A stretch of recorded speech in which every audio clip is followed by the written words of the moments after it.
Hey, quick story for you here. We've seen it happen more than once here in the Twin Cities. A deal is moving along just fine, and then right before closing, a furnace issue, an electrical concern, or even a roofing question pops up.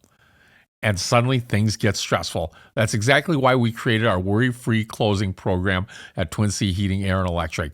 We send a licensed technician out to check the furnace, AC, electrical safety, water heater, and water softener, coordinate a roof evaluation with a licensed roofing contractor, and provide a full report on all the home's major systems.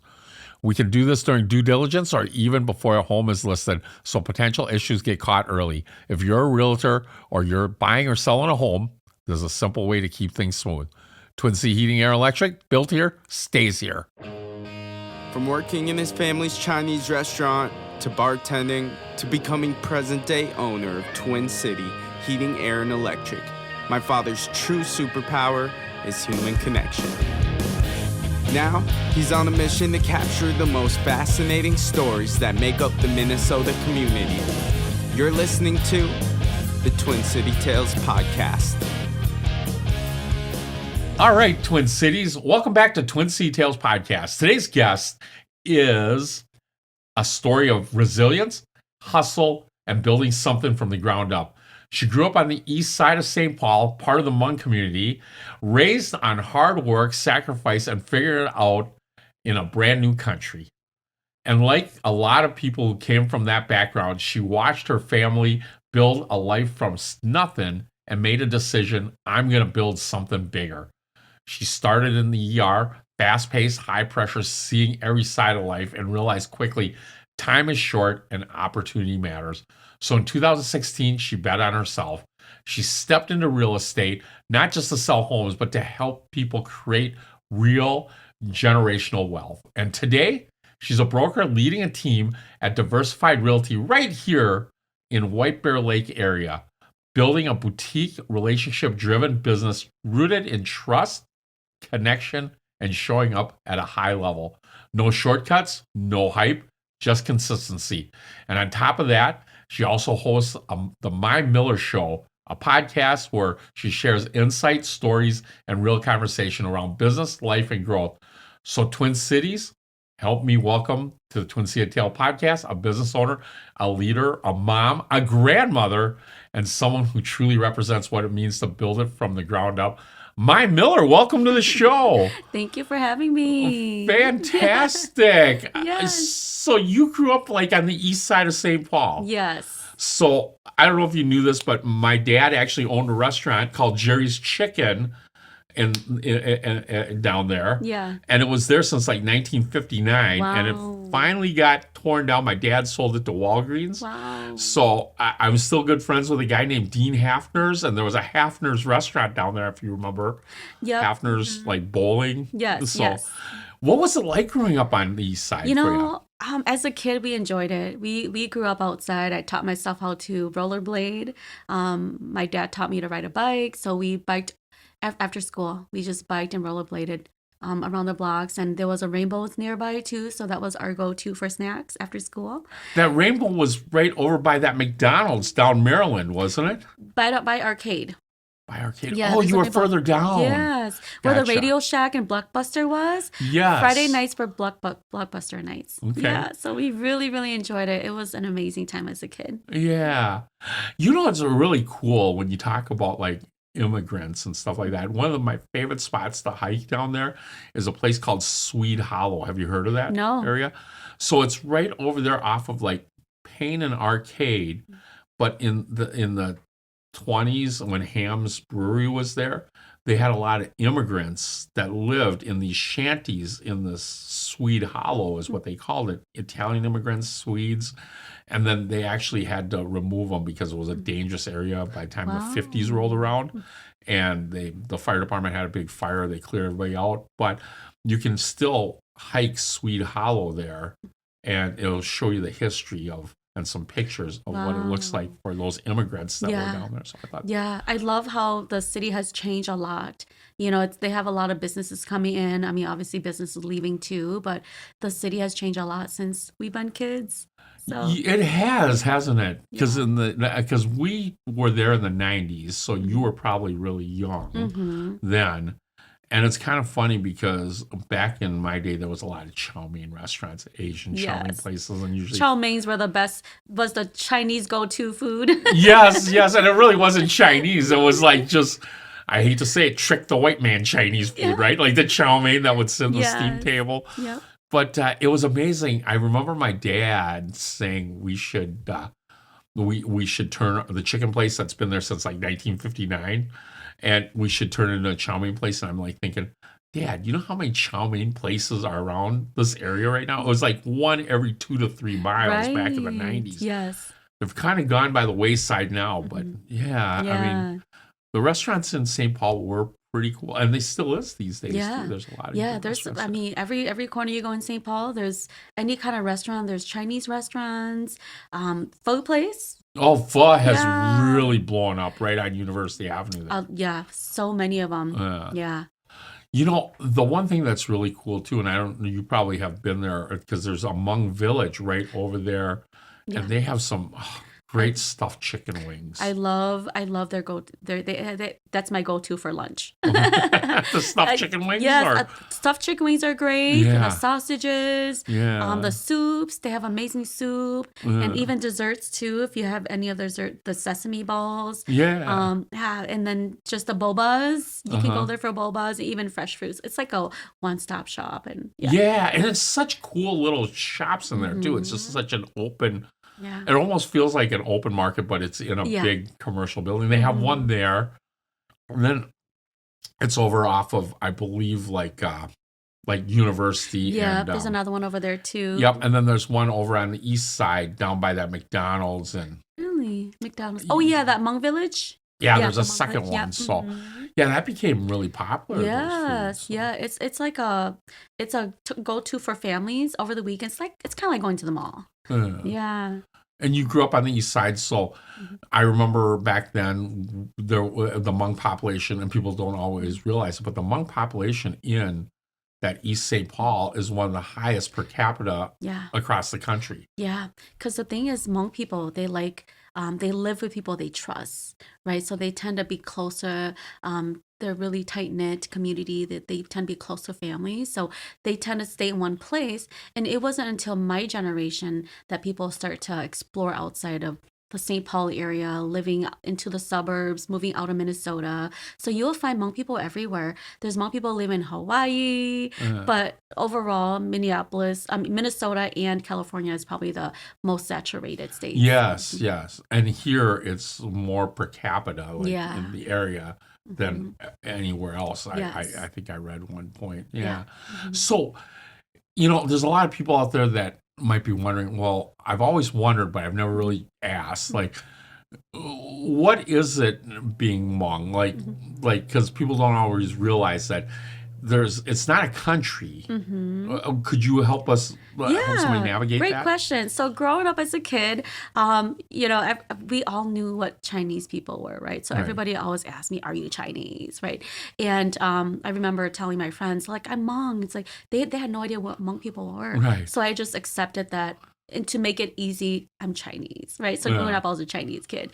But Hmong people, we don't have a place of origin. I mean, just basic on what some of my older folk stories, my grandparents, my dads, what they've been telling us is Hmong people originated a long time ago in China, and then they got kicked out of China, and so they lived in Laos and then in Thailand, and then from there they came to America. So we really have we don't really have a place of home to call, so we've just been living in most places, Thailand and Laos, until we came here. But Hmong people is a very small, tight-knit community. We have different types of Hmong tribes too. So we have the white Hmong, we have the green Hmong, the striped Hmong. So, but overall, Hmong is a very, very tight-knit community and very loyal community too. Oh, for sure. Yeah. I know quite a few Hmong Mm-hmm. people, been to a Hmong funeral before, Mm-hmm. and it is really such a, if you've ever been to any Hmong celebration, they are really, really tight. It's Yes. like, but I think a lot of communities are somewhat like that, Yeah. especially immigrants that come Mm-hmm. over. They tend to, bond together at a higher level, Yeah. and there's just so much to that, right? Like Right. in the white society, in Mm-hmm. American society, Mm-hmm. the one thing that I find kind of sad is that when the parents get older, they're like, let's just put them into a nursing home, Right. right? Yeah. Even when my dad got older, we really considered like either a nursing home or bringing them into our house. But there's pros and cons to it, right? Mm-hmm. Like if they really need a lot of care, it's Mm-hmm. really hard to do. But I think in the Hmong community or even like the more traditional Asian families, they'll bring the elderly into their home Yeah. and do whatever it takes to take care of it. Yeah. One, I always jokingly say like it's a lot cheaper, and so you can save more money. It, But on the other hand, it really does bond mm-hmm. those families. Yeah, and a lot of times I do wonder, because I love my Hmong community. They're so loyal, and they're such a wonderful community. And I sometimes I wonder, we're so, what caused that, right? I mean, because I've been around different cultures, and Hmong community is always something where it makes me wonder, why are we so tight knit? And a lot of times I wonder if it's because if it's the trauma bond, right? Of the trauma that our parents have been through. Um, they've been through the secret war. They fled through Laos to Thailand, and to do that they have to flee through the Mekong River, right? So that could be the possible reason why Hmong people are so tight knit, because of the trauma, right? My mom, she's a fantastic mom, right? And she hoards her food too, and a lot of it is like, could be from the trauma that they've been, where food wasn't resourceful where she came from, right? Yeah. Yeah, yeah. And it's what they learn. I Mm-hmm. mean, I have to agree with you a lot in that Mm-hmm. sense. And Yeah.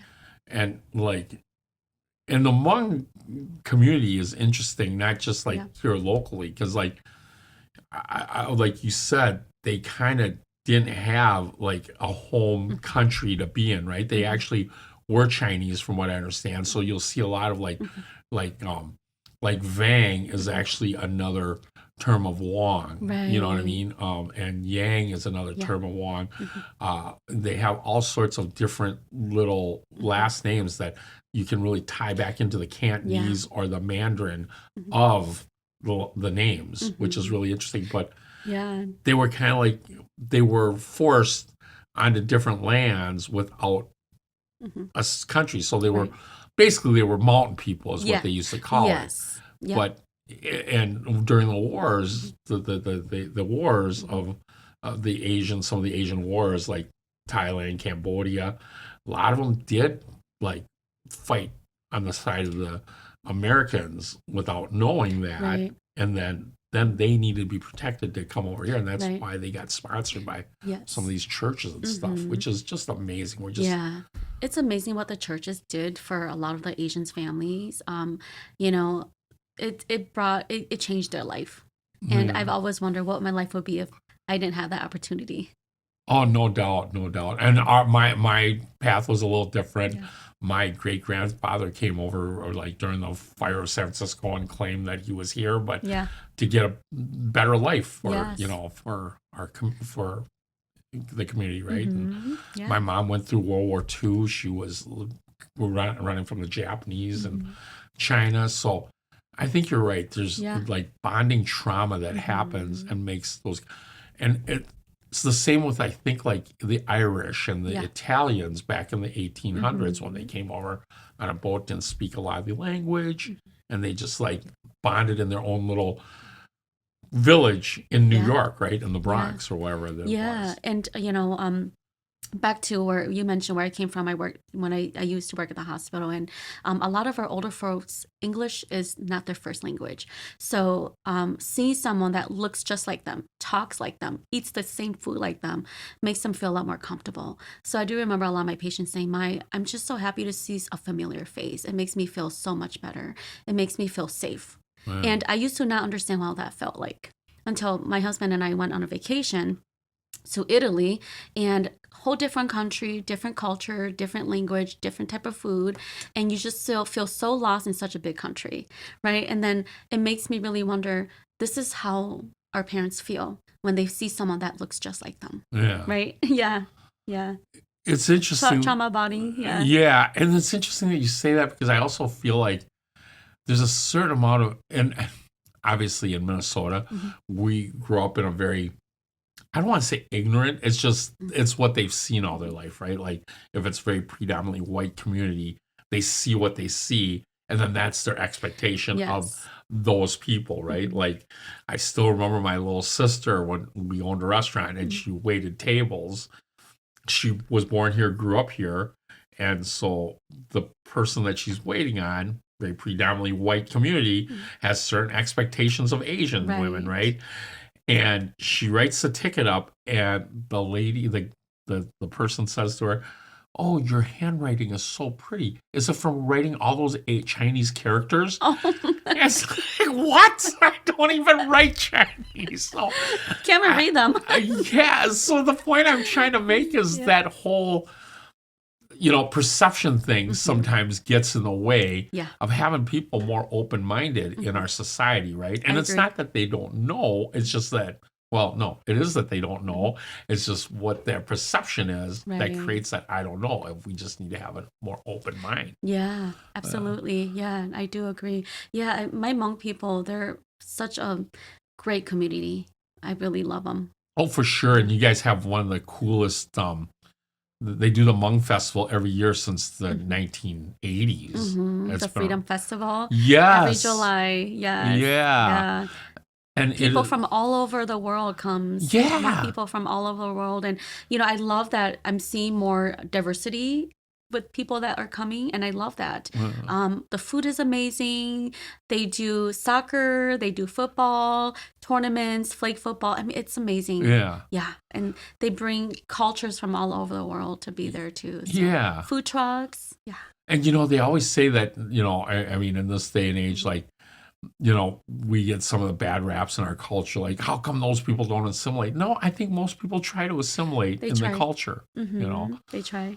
I think sometimes, like, the perception, too, my dad used to throw off, at least I feel like he did. Like, he spoke pretty good English, but being a restaurant owner and making sure that, like, you were saying, like, we had a conversation about your parents needing to be liked or whatever. I think my dad sometimes played overdid it as a Chinese restaurant owner, right? Like, I feel like sometimes he would even do the little Asian accent just to have people like him, right? Everybody loves an underdog, right? Yes. So yes. It is kind of funny in that sense. But yeah, he pretty much grew up here when he was 9-10 years old. So it's interesting. But, yeah. And where did you, San Francisco? No, so I was born here. Okay. My great-grandfather came through San Francisco.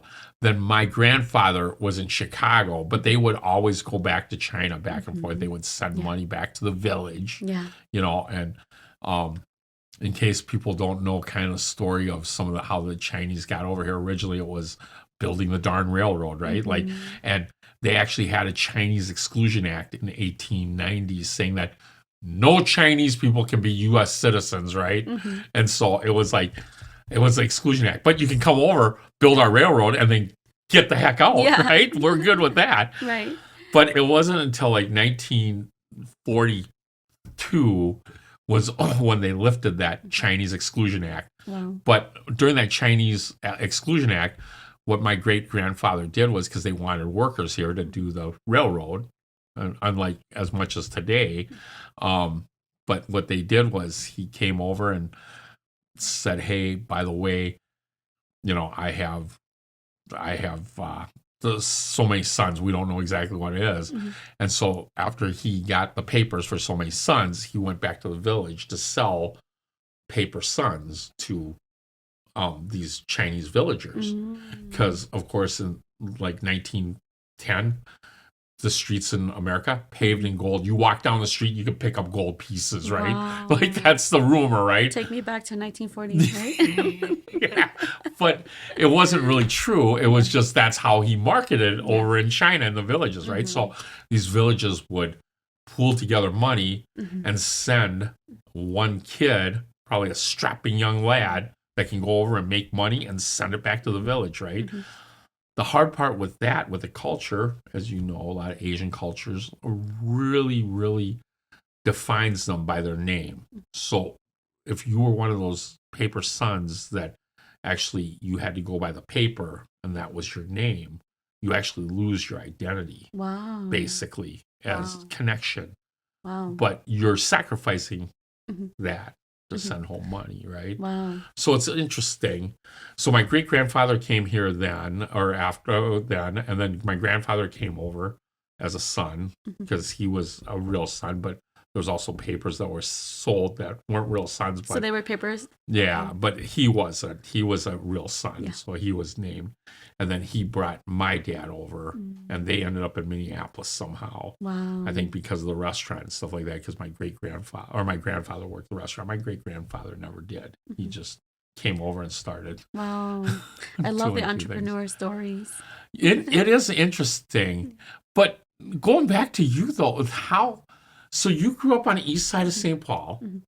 And I'm sure when you were in high school, you weren't saying, I'm going to be a realtor. No, not at all. My dad wanted me to go to school, become a doctor.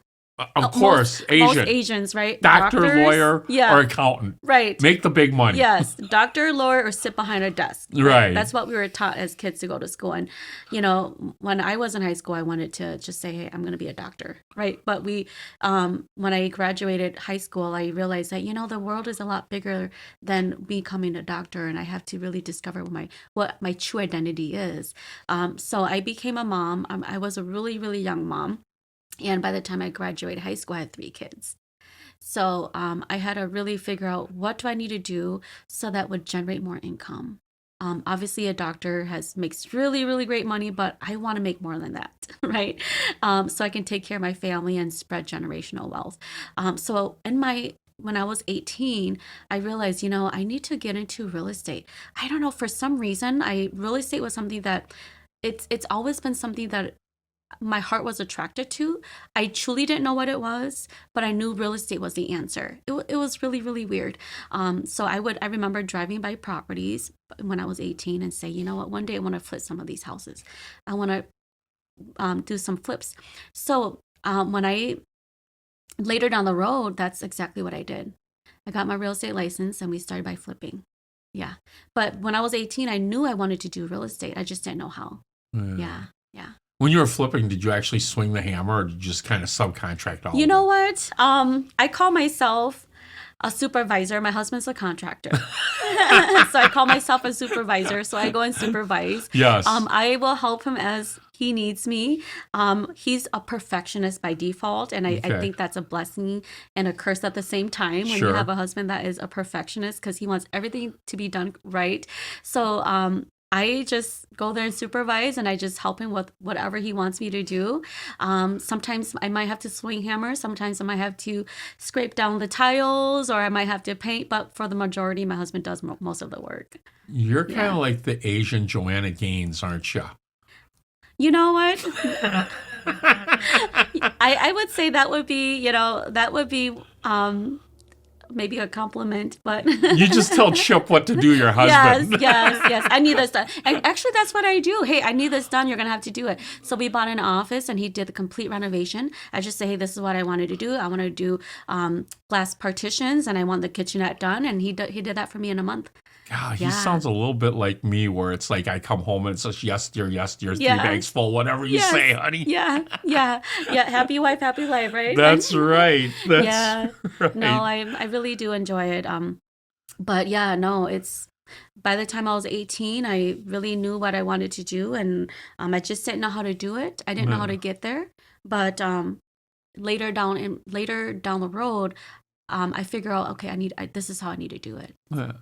So you did say you worked in the ER for a short time, and then how did you go? Okay, I know you said about generational wealth, Hmm. but there's also the technical part of getting there, right? Like you just don't say, Right. I'm going to go, I want Yes. generational wealth. I'm just going to become a realtor. Yeah. What were the steps that you took Hmm. to do that? Yeah. So, so when I was working, my husband was going to school at the same time too, and we had kids. So, in my early 20s, we had young kids too. So I had by the time I graduated high school, I had 3 kids. Later down the road, I had more kids. So I realized, this is paycheck to paycheck is great. It pays the bills, but it doesn't sustain me. What can I do so that I'm not capped? Right. So being a business owner has opened so many doors, allowing me to see the potential in being a business owner. And it's not just in real estate, in any type of business. You work as hard as you put as you work, you get as much as you put your heart into, right? Yeah. So if you do 110%, you're getting 110%. So, and I think that was my realization that if I want to do bigger and better, it's not here. I'm building someone's dream. Yeah. Yeah. Yeah. So that was my realization. And, it was really funny too, because when I was working in the hospital, I had a dream, and I talk about this all the time. And in my dream, and this was way before, I mean, I knew I wanted to do real estate, but it was really way before I set my heart into it, right? It was kind of out of sight, out of mind. I didn't think about it. But I had a dream, and my dream, people were following me. I was in a car. They were driving their own car. They were following me. We were driving around the neighborhood looking for homes, house numbers, right? And Asians were so superstitious. So I woke up the next morning, and I'm just like, man, what are the numbers? I can't remember what the numbers, because I got to go buy myself a lottery ticket, right? When we think about numbers, we're thinking about lottery tickets, right? So, but anyways, I didn't buy a lottery ticket. But later down the road, when I came back, when I did real estate, I was reflecting back, because I do a lot of self-reflections. I looked back and I'm like, wow, that was my dream. Let me know that real estate was my calling. People following me, looking for homes, house numbers. That was my dream. That's awesome. Yeah. Hmm. Let me ask you something a little more personal on that one. Yes. Number. What's the number that you have to have? For income wise, or I'm sorry. yeah. Like, what's the lucky number that you have to have? Oh, Like, I don't have a specific number, but I like really? even numbers. Oh, hey, Even that's for me, pretty good. even numbers. You know what was really important to Yeah. me growing up in Yeah. high school and playing ball and stuff? I had to always get the number 8. Really? Yes, because I think it's a thing that you learn when you were a kid. Yeah. Number 8 was like a Chinese like luck number, and it Really? meant like so in Chinese, at least in Cantonese, Mhm. it's bot, meaning, Mm. and then the word for like fortune is fat. Okay. So it's so close, and I think my parents instilled that in me, like 8 Yeah. is the best number you can Yeah. get. That's all about luck Do everything and in all about eights. fortune, right? And you'll see a lot of Asians run around with cars that number 8, right? Or Wow. 8s on their driver's plate, Yeah. vanity plates. Mhm. Like 8 is some, and I think it also has that infinity Oh, yeah. symbol to That's- it in a sense. So, That makes a lot of sense. so Yeah. I think 8 is a really big deal for Yeah. Asians. That makes a good point too.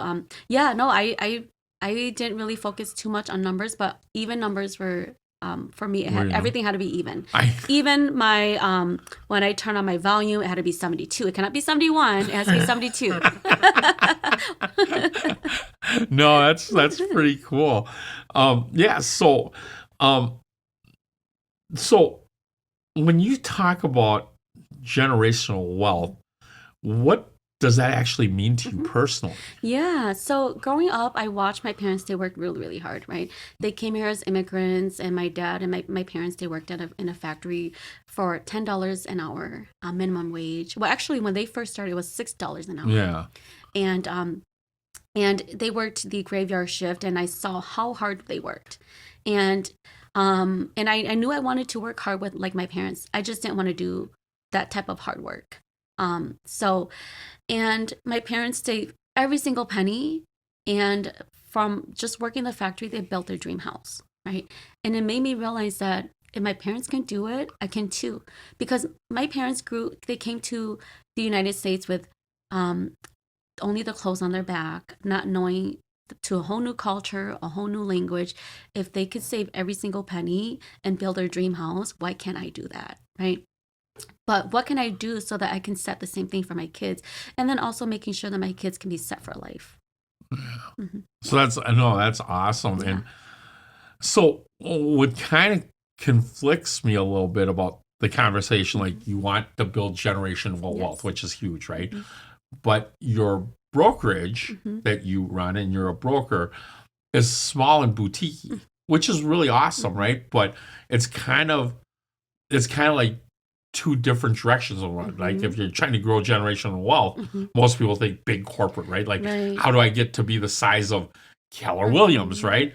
But on the other hand, you're small and boutique. Why was it important for you to build something a little smaller and more hands-on instead of like Right. high corporate Right. type of Great situation? question. So it's all about quality over quantity, right? So the agents that I work with, I teach them the same thing. If you want to learn investments, I would teach you how to do investments. So my husband and I, we're also investors too. So we have our own real estate portfolio that we do. Aside from this, we have real estate investments that we do. We have rentals. But for our agents that come in, it's all about quality. What do you want to learn? If you want to learn investment, we'll teach you investments. We work with investors too. You want to own investment properties? Hey, let's do it.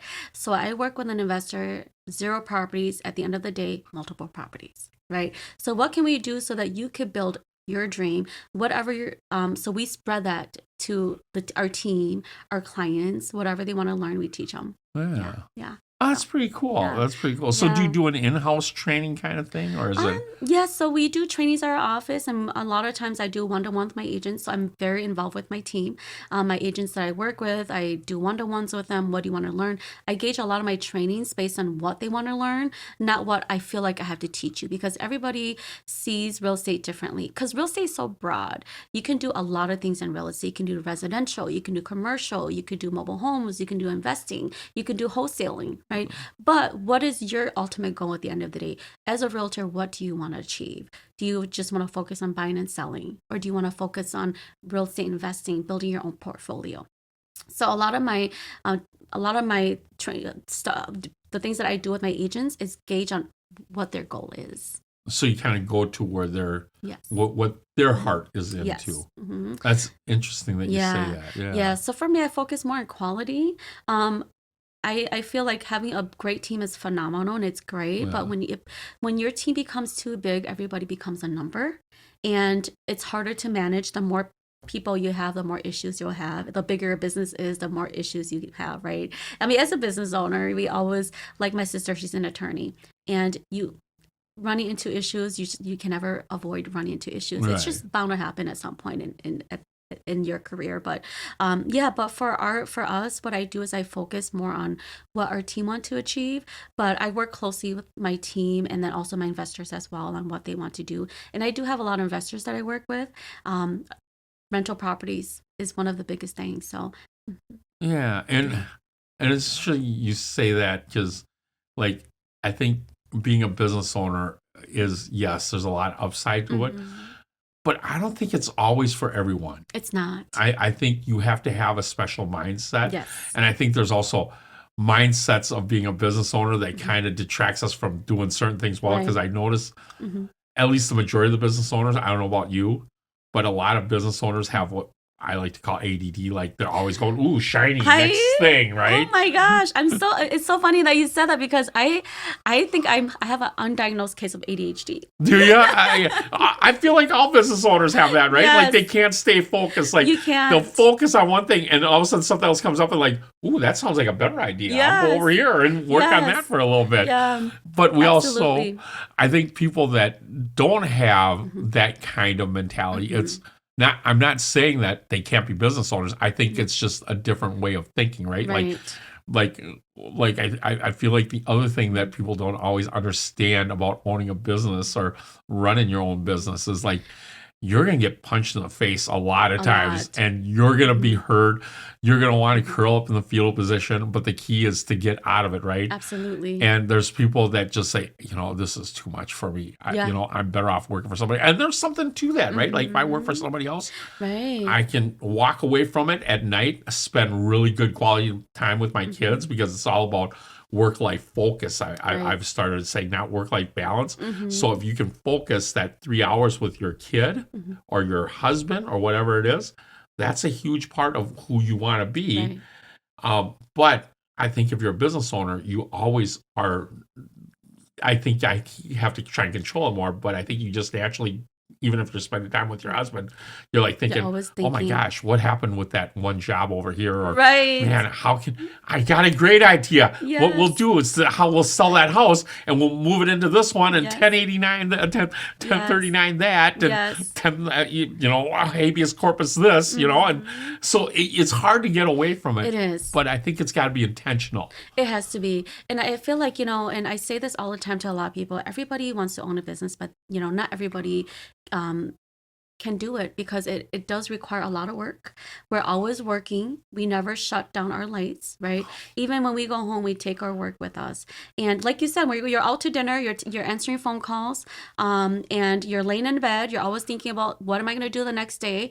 You're always thinking about today's problem. How can I solve today's problem? Right? Yes. So our mind just never rests. And I think that, it's definitely not for everybody, for sure. Yeah. And there's a lot of sacrifices A involved. lot of sacrifices, yes. Even like you and your husband work together, it's hard not to talk about work inside the house. Right. But you know what's really cool, and maybe for you listeners that have a business and you work with your spouse, and I don't know if you knew this, but I had Robin Johnson, who owns High Road Heating, on my program on the podcast, and she works with her husband really close, and she's actually, maybe like you, she's like his boss. Like she owns the company.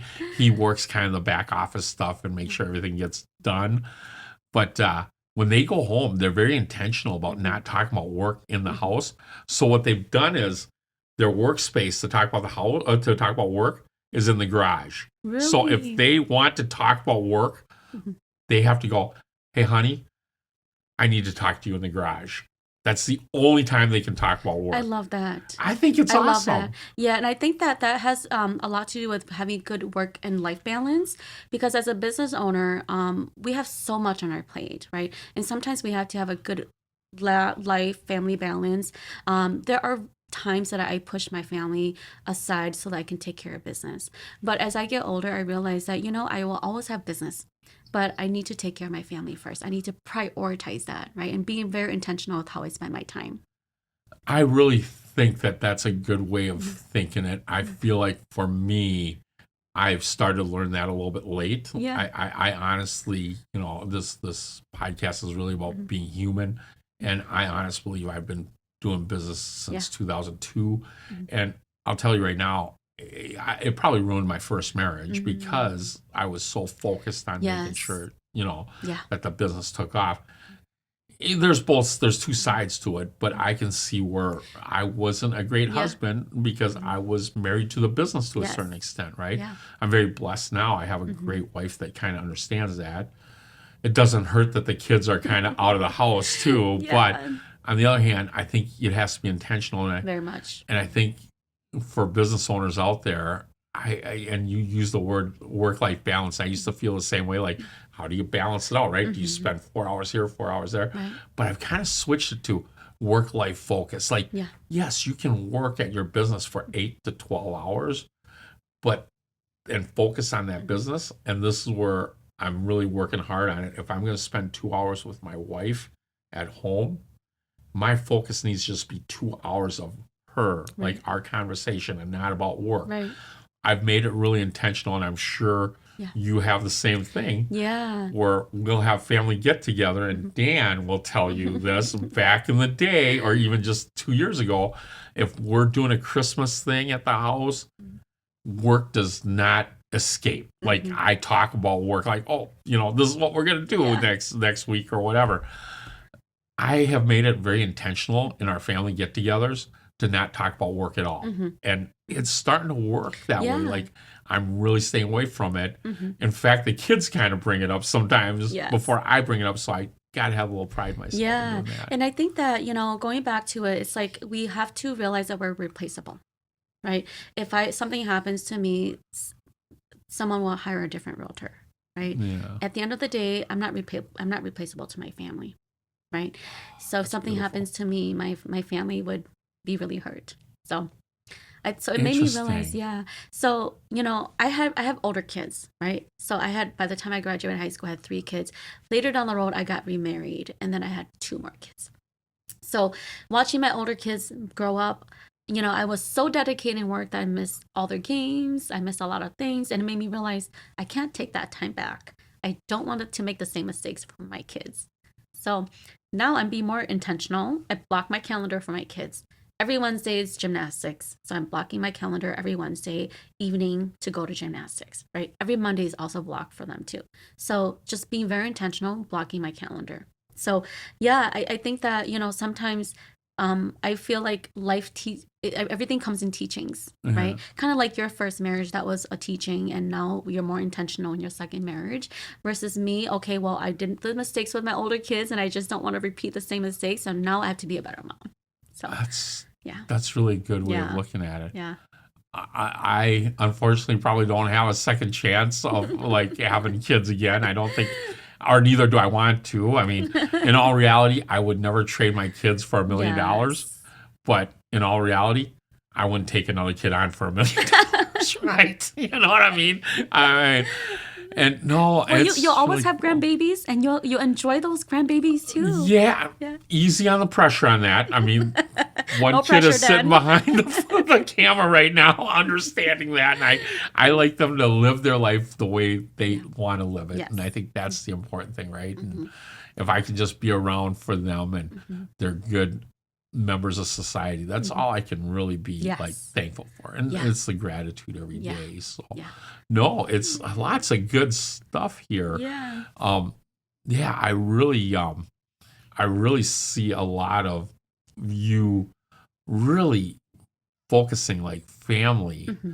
And I think one of your biggest successes was helping your family, your mom and Yes. dad. Tell us a little bit about that. Yeah, so when I do real estate, and I've always think, what can I do so my parents can have early retirement, right? But just so my husband and I, we used to flip homes, and when I got into real estate, we flip homes, and we were at our flip house working on our flip house, and out of the blue, my husband's like, "Oh yeah, there was this liquor store. I heard that they had a shooting the other day, right?" And I'm like, "Oh my gosh, I wonder if the sellers be interested in selling." So for me, I'm always the go-getter type. So I'm like, I'm gonna call the liquor store to see if they'd be willing to sell, because I'm in real estate. So I maybe I can find them a buyer. So I call them up, and I talked to him, and he was like, yeah, if you bring me a buyer, I'd be happy to sell it, but I don't know, right? So I stopped by and I visited him, and he's like, yeah, if you bring me a buyer, I'd be happy to sell. I'd be willing to sell. So I talked to my parents. I'm like, hey, mom and dad, I think there's this opportunity, and I think you guys should look at it. So I brought my parents, and they walked through the liquor store, and they really, really love it. And we made an offer on it, and we sold it to them, and they ran it for a couple years, and their liquor store is really, really successful. They did really, really well. And a couple years later, they sold it. They sold their liquor store, and they retired at age 55. Nice. So, yeah, and I helped them with the transaction on both sides. And, I think that as a daughter, and I really love my parents. They were amazing parents. So, and I did it for them as a I didn't charge them any fees. Yeah. So my parents are so nice. When we sold the liquor store, they bought me a huge gold chain necklace. So it was like a $14,000 gold chain necklace. And it's like, oh, yeah. But anyways, yeah, no, that was my biggest success story, is helping my parents retire. That's really awesome. Yeah. I got to ask though, like, once you heard the shooting was there, Yeah. and you're like, who would really work well in this place? Yeah, and my hopefully they don't get parents. shot. My parents, I'll put them in there after a shooting, right? Right. Right. But you know what? For me, I'm such a risk taker. I feel like there's risk in every business, right? Even driving in real estate, driving is always a risk. Someone can, I can collide with another car and die tomorrow. I would never know, right? That's true. And I feel like every business has a risk. No risk, no rewards, right? So, and I feel like there's potential. Yeah. So yeah, I mean, we've considered that. We consider that, and I like to call it calculated risk, at least, Yeah. right? Like, yes, it's a big reward to jump out of a plane, get that exhilarating feeling. But on the other hand, I'm not really good with heights. right, And yeah, man, the risk of having that, the fall isn't so bad. It's that ground, hitting that ground, Yeah. that risk of hitting the ground is probably what I don't think I'd right, like. yeah. Mom and dad, they just had a shooting, but let's go buy it. Yes. Yeah, no, it worked really well, and so we have my parents. I grew up from a big family. There's 8 of us, Yeah. so we did consider that. So we all split up, and we all have a designated day to help our parents out at night. So Tuesday were my days. So Tuesday was when I had to go close with my parents. Okay. So each of our family members would rotate our shift, and we go in with our parents. And so it was a really small family business, and Yeah. it was a self-operated business. Yeah. So my parents, they had to get their permit to carry and everything, but we made sure we take precautions. Yeah. But yeah, they did really well, and a lot of the customers are really, really great because it was a family business, and a lot of the customers, they came in because they really adore their parents. Yeah. Yeah, so most of our customers are really great customers. And that's fantastic. Yeah. Family businesses. Yeah. I mean, that's what kind of makes me feel like it's hard for me to even think about selling to a private equity group. Yeah, it is. And you're seeing it in your industry too right now. A lot of PE groups buying up these small real estate, boutique real estate Right. companies. Yeah. So that's really interesting Yeah. too. And yeah. Yeah, and honestly, like, see my parents go through being a business owner. I realized that mom and pop shops are the ones that work twice as hard to keep their lights on. Kind of like you. You built it from ground up, and you stayed up all night. You work really hard to keep your lights on. You're not a huge corporation, right? No. So we work twice as hard. So for me, that was my eye-opening, that's why I love supporting small businesses, because I realized that they work twice as hard to keep their lights on. So I appreciate what you do. I've seen some of your stuff, and talk about business owner. You're a business owner, a mom, and a grandmother. How has your definition of success changed over time, right? Because like you weren't a grandmother before, but you have success now. How has that changed how you define success? Gosh, I like to say success is measured differently, right? My definition of success might be different from your definition of success, right? So I feel like it hasn't really defined me a whole lot as a person, because it gives me more opportunities to help other people. I do a lot of volunteer work and charity stuff that I do give back to my community because, as an immigrant, I knew where I came from. I can't forget that. I remember my parents going to Salvation Army every single year for Christmas. That was our Christmas, right? So now that I'm here, what can I do to my community or to help those that are less fortunate? So I still give back to my community because that part really fulfills me as a person. But success hasn't really changed a whole lot. To be honest with you, it hasn't really changed a whole lot for me. I still have to work hard, be a mom. It's great. But yeah, I like to say success is measured differently by different people. Oh, for sure. Yes. For yeah. sure. Yeah. But for me, I don't know if I would consider myself success yet, because I just don't know what success is, right? But for the most part, I feel like I've pretty much checked most of my boxes. That's Yes. I think that's a success. Yeah. Yeah. I mean, and sometimes we wonder, like, does success really separate us from everybody else, right? Like, does it really? I don't think it does. I mean, I hate to say this. I still put my pant leg on one leg at a time, right? My Right. pants on one leg at a time. Yes. It doesn't change anything. It doesn't change. You need to stay grounded in who you are, Right. right? Even with success. Yeah, and my sister, she's a lawyer. And what she's always said to me is, if you want to see how money changes people, give people money. right? Yeah. They could either turn really ugly or really good people. Yeah. Right. So there are people that has money, but they're just maybe not the nicest people ever. Right. So money will change people. And if you truly want to know who they truly are, give them money.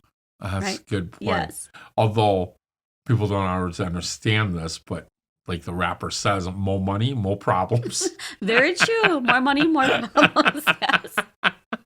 Yes. Yes. So Yes. I also dig that you have a podcast, the Yes. Mai Miller podcast. Mhm. How's that been going? Yeah, I love it. So the reason why I did my podcast was to support business owners just like you guys, right? It really started because my parents own that liquor store, and I was like, oh my gosh, business owners work so hard to keep their lights on. What can I do so that we can help propel some of their businesses and promote them? So my show was primarily made to support small businesses, bring them on the show, promote their business, give them airtime, and see what we can do to help them grow their business. So that's basically what my show is for. And it's really cool because you also have a lot of Asians Yes. on your show.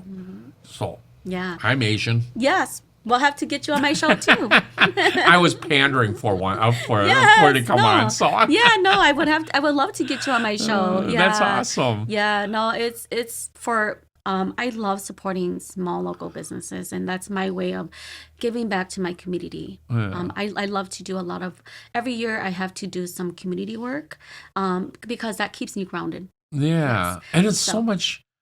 I notice giving always feels so much better than receiving all the It time. does. It really does. There's something to that There is. really is self-satisfying, right? Like I really do get more out of like giving something to somebody than to get something, right? Yes. As opposed to when I was a kid, God, I just love gifts Yeah. and presents. But Yes. as I've gotten older, it's like I'm good with it. But Yeah. it feels good to give. It does. It feels good. And I think as a giver, though, sometimes it is healthy to have boundaries too as a giver, Yeah. right? Because sometimes when you're really, really giving, you meet all types of people. But overall, for the most part, it's so rewarding. That's what they say when you hit the lottery. Like Yes. all of a sudden, Prince, right? When he passed away and he had all that money and he's kind of giving. Yeah. And he all of a sudden had like relatives on the woodwork that were like 18th cousin Right. twice removed, right? Like Yes. I'm related to him. So Yes. you're right. It does Yeah. change a lot of people. It But does. Yeah. hmm with that, let's head into a break and we'll be back. Sounds great. Anoka Meals on Wheels, a nonprofit organization that I proudly support, delivers more than just nutritious meals to seniors in our community. They deliver connection, care, and peace of mind. Their volunteers don't just drop off food, they check in, share a smile, and ensure our neighbors know they're not forgotten. I know because I am one of those volunteer drivers. Help us keep serving those who need it most. Visit mowanoka.org to volunteer, donate, or learn more about Anoka Meals on Wheels, nourishing bodies and spirits one meal at a time. Ever walk into a house and flip a switch and have no idea what it actually does?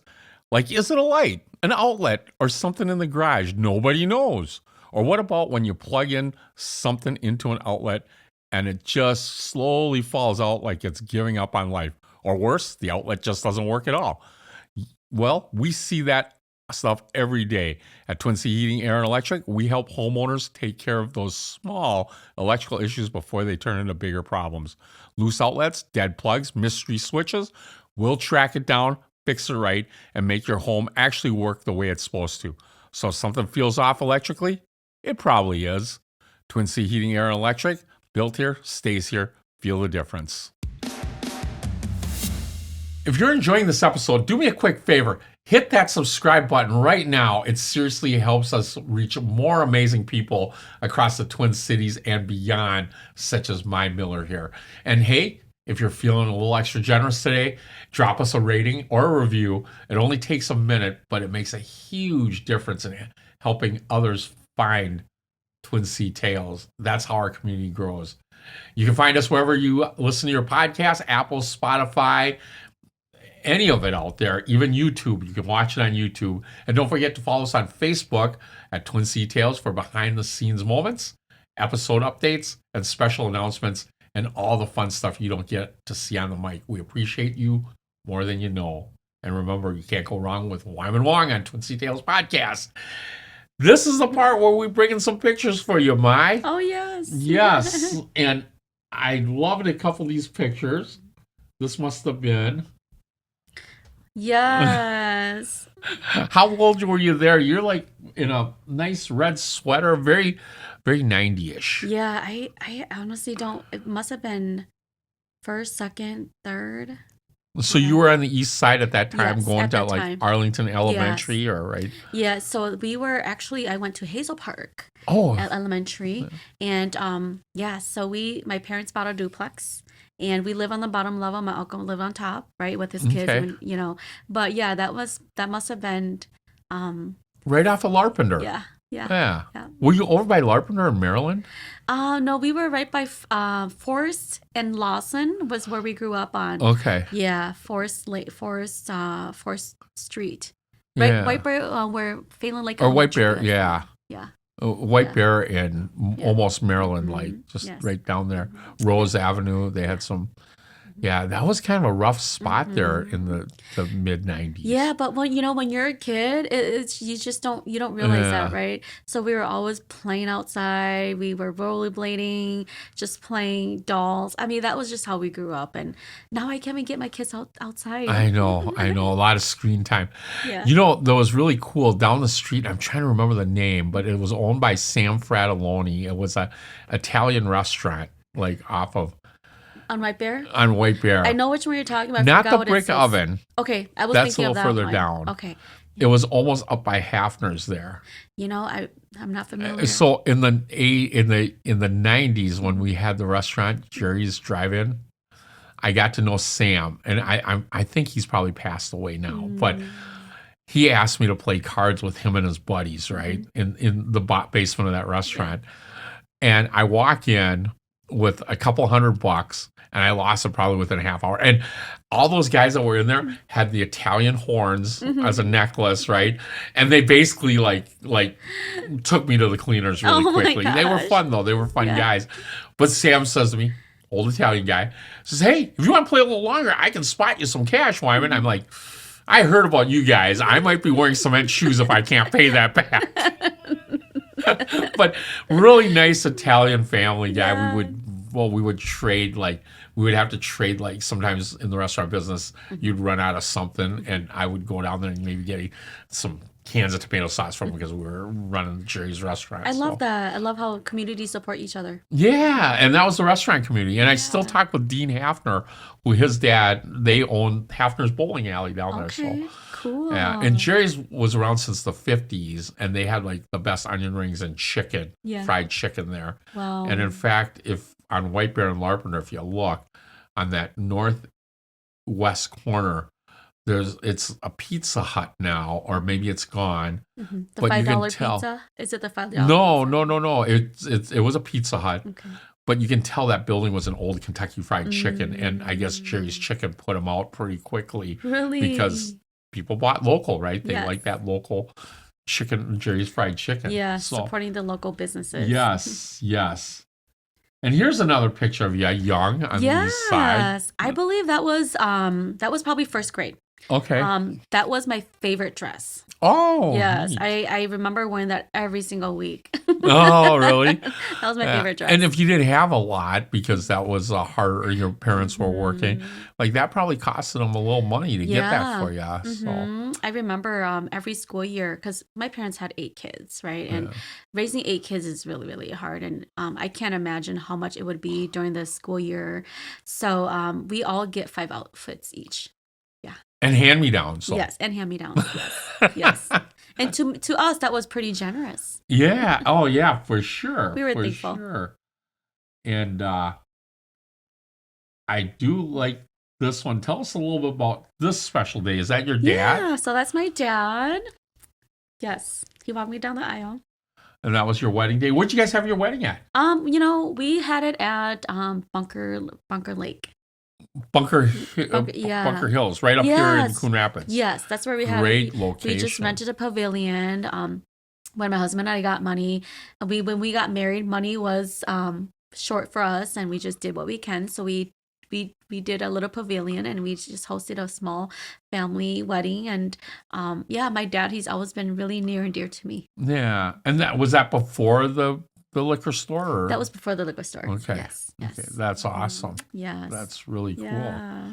Yeah. Anything special you remember about that day? Anything know, fun that happened, or anything memorable, like a crazy uncle that got drunk and started talking crap? Right. Yeah, it was so funny because we got married, and budgeting for us was so important. So we had the reception there too, and then we also had the ceremony there, and we didn't have any chairs. So I remember my father-in-law came, and he's like, where are the chairs? Sorry, everybody's standing. It's standing room only here. That's how popular this one is. Yeah, so we had this arch, and everybody was standing. But yeah, no, it was pretty much, I wouldn't have done it differently. Okay. Yeah. Did you do some of the Hmong traditions for your wedding then at that point? We didn't. We didn't. We just opted for an American wedding. Gotcha. So that's what we did. And my dad gave us our wish. He gave us the blessings, and he was really happy for us. And he's very traditional, but he understands the culture. And yeah.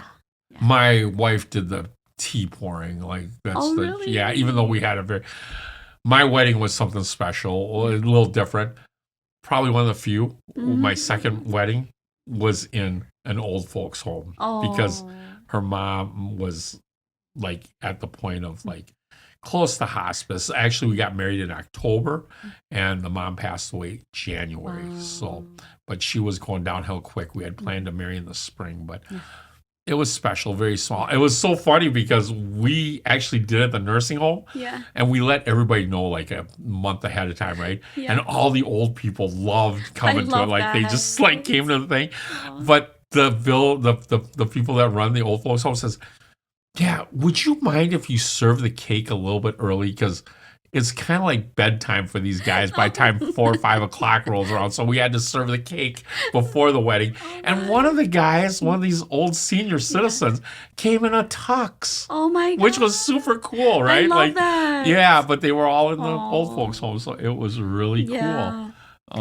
Those old folks there's something about them. They're just so cute. Yeah.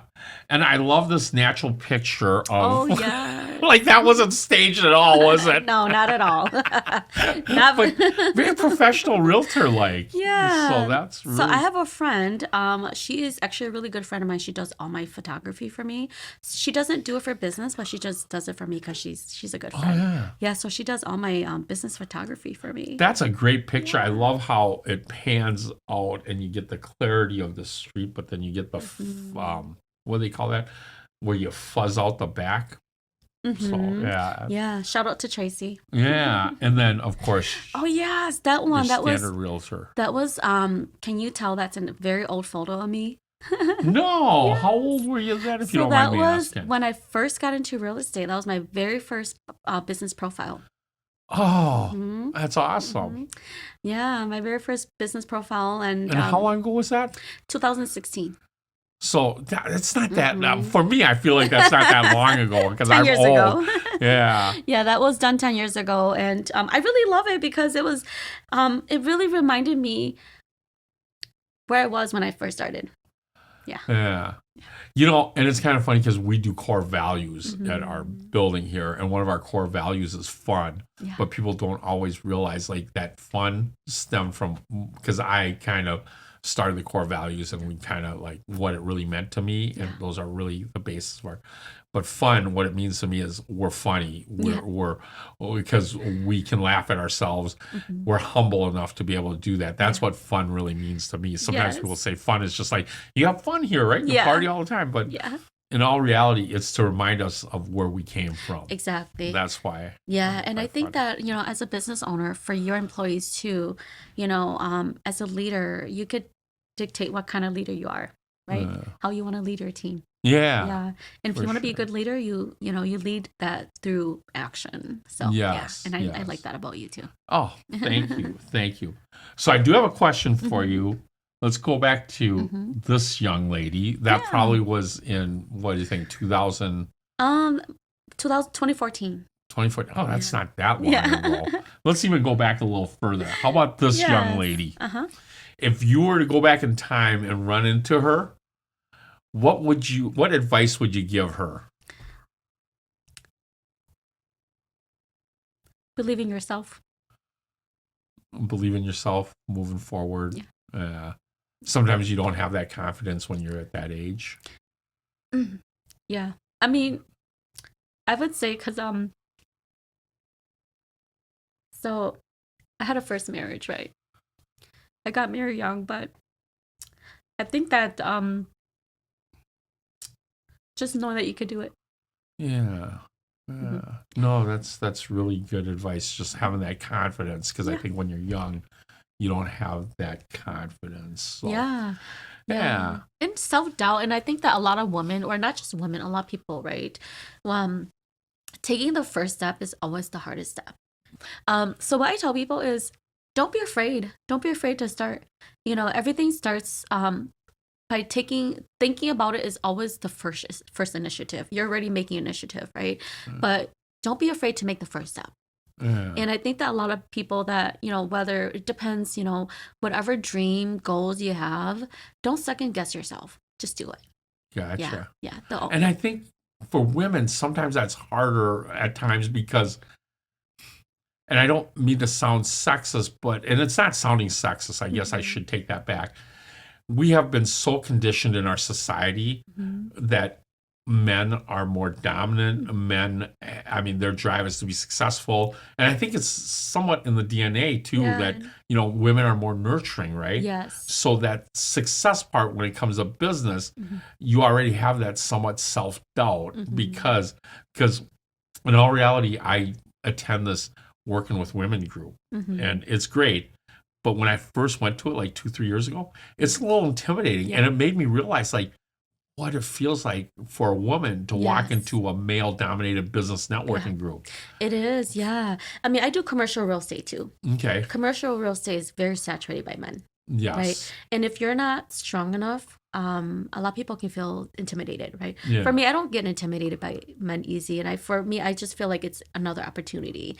And it's all about collaboration. It's all about working well together. So I don't feel intimidated easy when I work with men, but I could see why a lot of women do feel that way.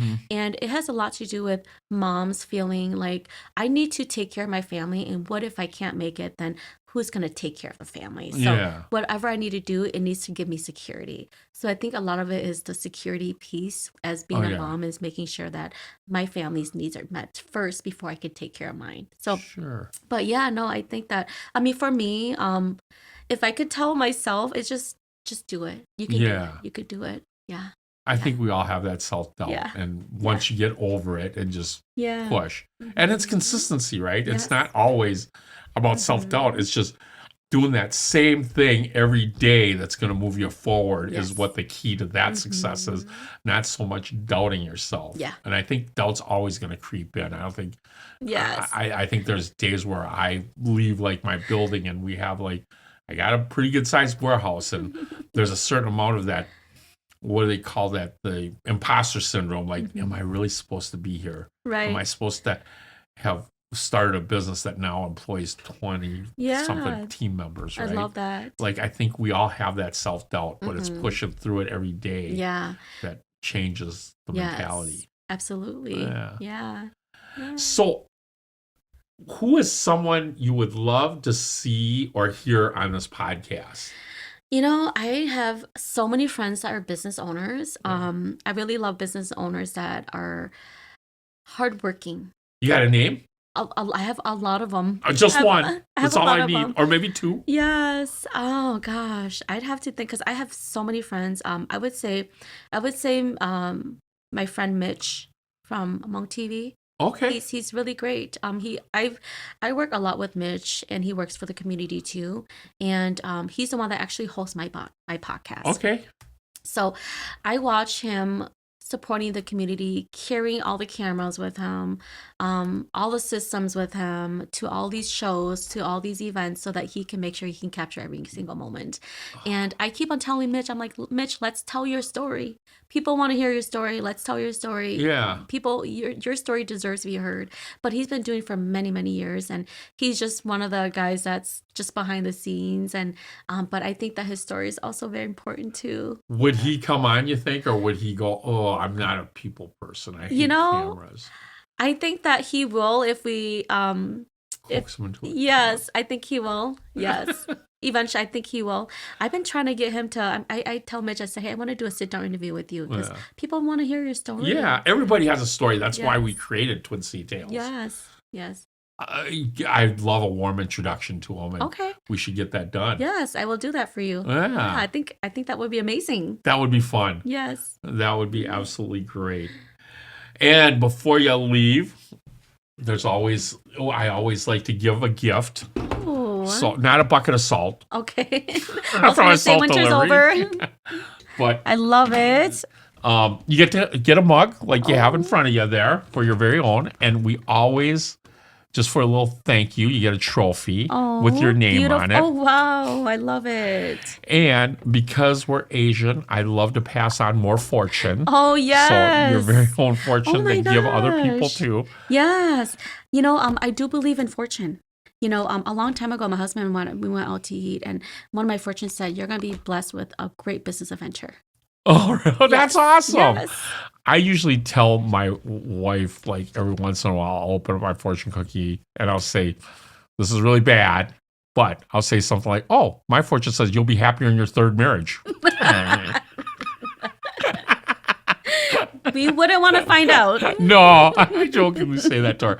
And since we talked about one of the things that you've always wanted to do, I got you a book on Greece. Oh, wow. So you can nice kind of you. plan your trip in Greece. Oh, my goodness. And hopefully it works out really well for you, because you just seem like one person that has goals. Yes. And you are an amazing woman for coming on the show and telling us your story and where you come from. So, thank you for coming on the show. And again, I can't thank enough Mai for coming on the show on Twin Sea Tales. If you want to learn more about Mai Vang, or not Mai Miller. Sorry, I know a Mai Vang too. Mai Miller. You can go to her Facebook page. Mai Miller Realty, or Diversified Realty is her company that she's a brokerage at.